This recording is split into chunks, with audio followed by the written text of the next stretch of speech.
Maths is all around us. It's almost impossible to think of something that's made without the help of mathematics.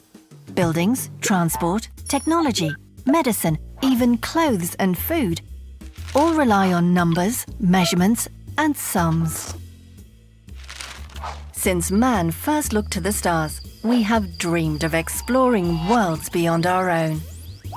In the last century, the space age began as first satellites were launched into space, followed by animals, humans, and now entire space stations.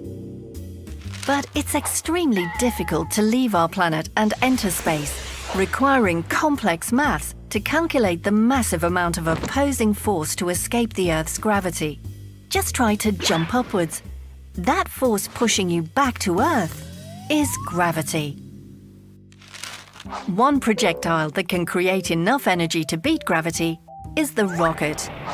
Early rockets were wild, inaccurate, and almost impossible to control. Modern rockets, however, rely on complex maths to reach space. Rockets gain speed, known as thrust, by igniting backfiring gases from the rocket engine, creating a huge explosion. This force generates more kinetic energy than Earth's gravity. Thrust propels the rocket into the air fast enough to escape. The speed required to do this is around 11 kilometers per second, or over 40,000 kilometers per hour. That's around 120 times the takeoff speed of a jumbo jet. Using maths, scientists can calculate the amount of fuel that's needed to create enough thrust to escape Earth's gravity. The quantity of fuel needed depends on both the weight of the rocket and the cargo, or payload, that it carries. But these calculations are dependent on gravity, and the bigger the planet, the greater the force.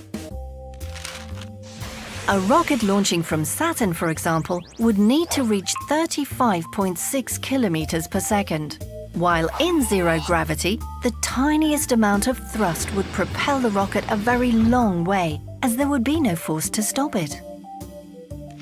Precise mathematics is also needed in order to steer the rocket in the right direction. With such high-speed travel, even the smallest error could result in a rocket straying thousands of kilometers off course. Nowadays, computers calculate and control space travel. But the Apollo 11 mission in 1969 relied on less powerful technology than the average modern smartphone.